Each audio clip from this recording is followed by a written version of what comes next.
Hello everyone. तो लो जी आ गया खेसारी लाल यादव जी और प्रियंका सिंह का एक बहुत ही बेहतरीन सॉन्ग जो कि फुल वीडियो सॉन्ग में रिलीज हो चुका है।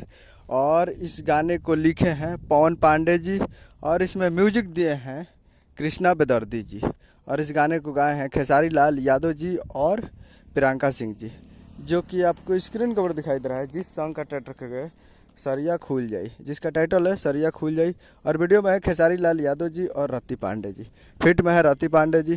और ये फुल वीडियो सॉन्ग में रिलीज हो चुका है। और आज full video song release on 8/6/2024 को सुबह 6:30 AM पे ये फुल वीडियो सॉन्ग को रिलीज़ कर दिया गया है। यानी आज 8 तारीख को सुबह 6:30 पे फुल वीडियो सॉन्ग आ चुका है।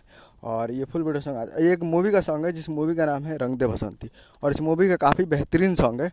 तो आप लोग अभी तक इस गाने को नहीं देखे हैं तो आप लोग जाइए और जाकर इसको आप देख सकते हैं SRK music Bhojpuri YouTube channel पे। SRK music Bhojpuri YouTube channel पे जाइए और फुल वीडियो सॉन्ग को देखिए और प्यार दीजिए। उम्मीद करूँगा वीडियो चैनल को सब्सक्राइब कर बेल आइकन ताकि से खेसारी लाल यादव जी के लेटेस्ट मिलता है। वीडियो को लाइक कीजिए, चैनल को सब्सक्राइब कीजिए।